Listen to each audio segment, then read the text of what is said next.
英国玩了一手赤裸裸的商业明抢，通过立法强行将中国敬业集团旗下的英国钢铁公司收归国有。这家位于林肯郡斯肯索普的英国钢铁公司是英国的老牌钢铁厂，但是在2019年的时候彻底资不抵债，宣告清算，总负债高达 8.8 亿英镑。英国政府找遍欧洲本土资本，没有一家愿意接盘，所有人都清楚这是个填不满的债务黑洞，全厂4700名工人眼看就要失业，整条上下游产业链濒临崩盘。2020年是中国敬业集团接下了这个烂摊子，敬业以5300万英镑完成收购，同时承诺10年内投入12亿英镑，用于设备更新、环保改造和产能升级。接手之后，敬业靠实打实的投入和精细化运营，让连续亏损9年的老厂第1年就实现扭亏为盈。2021年，钢厂钢产量较2019年提升 36.1%， 生产成本大幅摊薄，产品直接接入敬业全球销售网络，出口规模快速扩大，全年销售收入较2019年增长 27.2%， 不仅保住了4700个直接就业岗位，还带动上下游产业链近2万人就业，一度被当地称为拯救英国钢铁产业的白衣骑士。变化出现在2025年，受欧洲能源危机的影响，英国电价暴涨，叠加全球钢价下行，钢厂经营压力陡增，单日亏损规模达到70万英镑。作为市场化运营的企业，敬业拿出了清晰的止损转型方案，关停2座高耗能的传统长流程高炉，全面转向电葫芦冶炼。2种工艺的差别直接决定了企业的生死。传统高炉依靠焦煤冶炼铁矿石，能耗高、污染重，成本居高不下；而电葫芦工艺相对简单，流程更短，能耗和污染都大幅降低，是全球钢铁行业绿色转型的主流方向，也是当时英钢甩掉亏损包袱的唯一办法。如果敬业彻底关停2座传统高炉，全面换成电葫芦，英国从此以后再也没有能力能独立冶炼原生钢，这也将让英国直接沦为整个 G7 国家唯一一个彻底丧失原生钢冶炼能力的国家。英国对此的态度十分坚决，电葫芦的升级可以分步推进，但2座核心高炉绝不能停。可敬业并没有义务替英国政府的产业战略兜底，2座高炉每天亏掉70万英镑，企业不可能无限期承担这个窟窿。既然英国要求必须保住高炉产能，敬业就提出对等方案，保产能可以，政府需拿出财政补贴覆盖亏损，测算下来至少需要10亿英镑才能维持高炉正常运转。但英国政府自身财政吃紧，只愿意分批拨付5亿英镑。双方多轮拉锯，始终未能达成共识，最终敬业做出完全符合商业规则的决定，关停高炉止损，不会为了英国的产业面子硬扛本不该由企业承担的亏损。眼看留不住高炉，英国直接选择了掀桌子。2025年4月12日，英国工党政府紧急召回正在复活节休假的全体议员，周六临时召开议会，从下院审议、上院通过到国王御准，全套立法流程走完，只用了6个半小时。这是1982年马岛战争以来，英国议会第一次在休会期的周六紧急立法，为了强夺一家中企的钢厂，拿出了战时级别的行政效率，没有协商过渡，没有合理赔偿方案，直接以国家安全之名强行接管企业经营权。今年5月推出国有化法案，7月16日正式生效，完成了从临时接管到征收的全部操作。对于国有化本身，敬业的态度非常明确，不是不能接受国有化，但交易必须公平公正。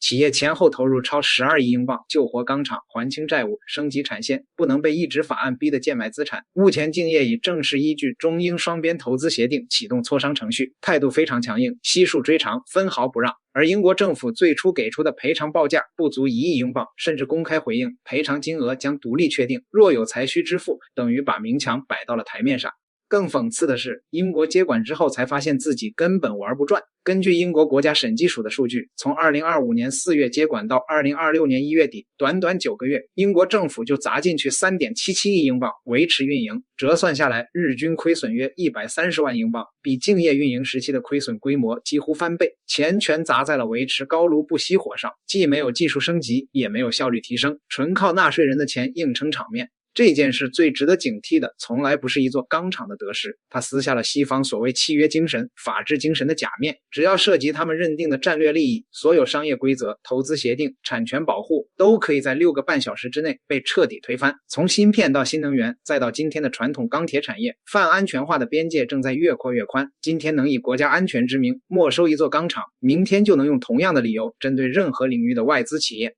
而英国自己其实也赢不了，靠立法抢回来的只是一座每天烧钱的老旧高炉，不是真正的工业能力。本土铁矿枯竭，能源成本高企，产业工人断层，这些结构性问题靠多少部法案都解决不了，硬撑出来的工业体面不过是靠财政堆出来的心理安慰。这场争端还远未结束。但可以确定的是，英国用6个半小时毁掉的不只是一家中企的投资权益，更是他经营了几百年的商业信用。靠明抢换不来工业复兴，只会让所有外来投资者都看清这里真实。不知道现在还有没有被胡子开过智的睿智人群哈？胡子当初不是鼓吹什么医疗私有化、什么高铁私有化、什么水电私有化，反正万物皆可私有化吗？这一货的观点是，私有化之后，企业能够更有活力、更有效率，相互之间的竞争能够提供更优质的产品和服务，巴拉巴拉巴拉。另外，胡子的精神父母美西方白所不是鼓吹什么环保吗？各位还记不记得老早之前有个公益广告，说什么最后一滴水是人类的眼泪，搞得馆长小时候冲厕所都不敢太用力。好了，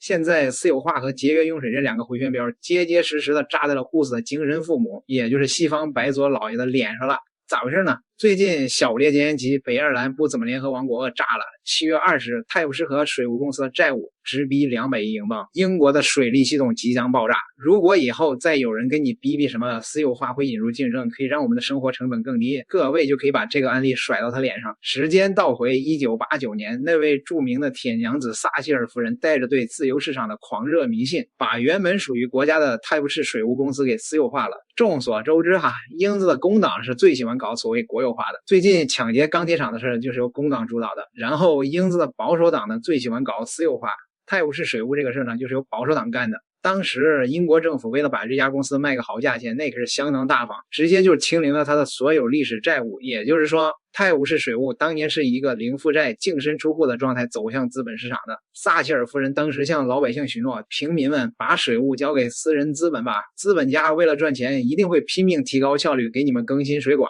你们的水费一定会降下来的。我们要引入竞争。这就是西方经济学教科书里面最经典的一个假设，他们假设资本家是善良的，是来搞建设的，但实际上人家是来搂钱的。最开始泰晤士水务还是正常被经营的，虽然赚的不多，但也不亏，每年税收都是按时在缴。那么问题出在什么时候呢？2006年，大名鼎鼎的澳洲麦格里集团，大家要是玩金融一定知道这家投行的外号叫吸血袋鼠。麦格里牵头搞了一个财团，花钱买下了泰晤士水务。从这一刻开始，资本启动了对伦敦的合法强奸。在麦格里这种资本家眼里头，泰晤士水务根本他娘的不是什么供水企业。你想想，在伦敦这种地方，你可以1年不换手机，你可以1个月不买新衣服，但你总不能1天不喝水，1天不冲马桶吧？这就意味着泰晤士水务是一个用1500万绝对刚需用户，而且永远不会断流的现金收费站。有了这种持续不亏的稳定现金流做抵押物，吸血袋鼠尽说他们最拿手的手段，杠杆收购和债务转移。简单的来说，麦格里买公司的钱压根就不是他们自己出的，而是以泰晤士水务公司的名义去借的，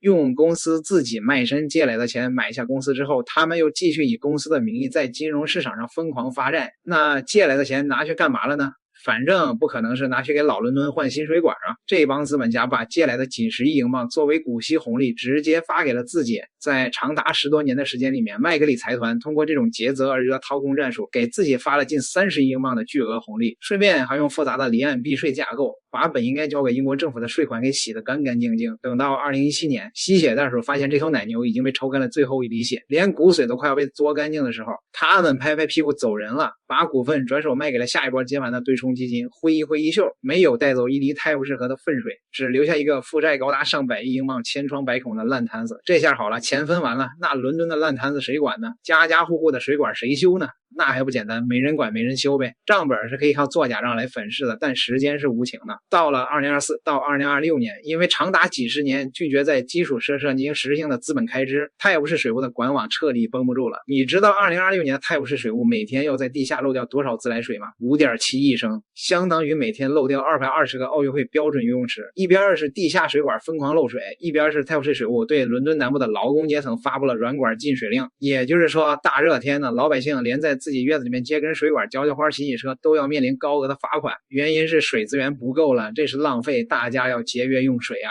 否则最后一滴水就是你们的眼泪。这味儿熟悉不熟悉啊？为了省钱，泰晤士水务甚至连污水处理厂都懒得开，下大雨的时候，他们就直接把上亿升原汁原味的未经处理的富含屎尿的生污水直接排进了泰晤士河。就在前段时间，大名鼎鼎的牛顿剑桥赛艇对抗赛上，参赛的选手被紧急告知，比赛赢了之后，千万不要像往常一样把队友扔进河里庆祝，因为河里的大肠杆菌严重超标，喝一口你就可能要在马桶上坐半个月。这就是新自由主义私有化狂欢40年之后，给大英帝国留下的烂摊子。伦敦金融城里做空债券的基金经理们正在用法国的香槟洗澡，而曾经孕育了第一次工业革命的泰晤士河畔，普通老百姓正在开心的饮用富含大肠杆菌的自来水。随着全球利率的飙升，泰晤士水务玩了10几年那套借旧还新的庞氏骗局，终于玩不下去了。190亿英镑，接近1800亿人民币的逆天债务彻底爆雷，泰晤士水务正式宣告濒临破产，账户里的现金连维持日常运转都不够了，已经进入了最后的资金重组。如果失败，那大概率会被工党临时国有化了。虽然斯塔波尔已经辞职了，但是他的工党政府还没有完全破产呢。按理说，一家公司破产了，那就该清算清算，该抓人抓人，对不对？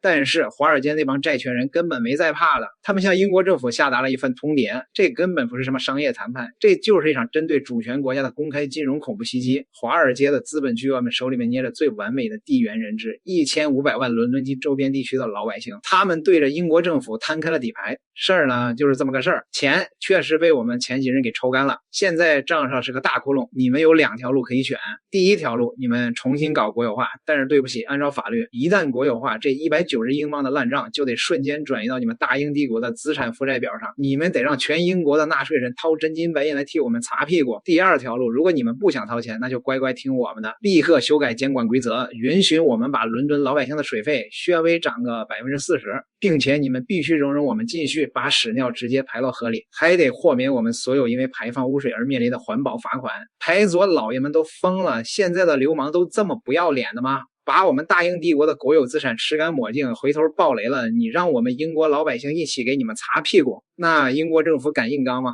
如果让它倒闭断水，伦敦第2天就会陷入物理意义上的瘫痪，引发的社会动荡足以让这届内阁直接倒台。如果强行接盘这190亿巨债，那英国本就千疮百孔的国债收益率会原地直接爆炸。特斯拉当年那种股债会3杀的惨剧就会再次上演。而且最重要的一点是，泰晤士水务的债券是被英国很多公共类基金买入的，包括大学养老金计划和英国电信养老基金这种重磅级别的国民基金。到时候你大英的社会福利、自来水和自然环境一起爆炸，这就是私有化的下场。户子如果在天有灵，看到这般惨状，估计应该是安息不了了。这个屎尿横流的结局，连最忠诚的舔狗都找不到伸舌头的地方。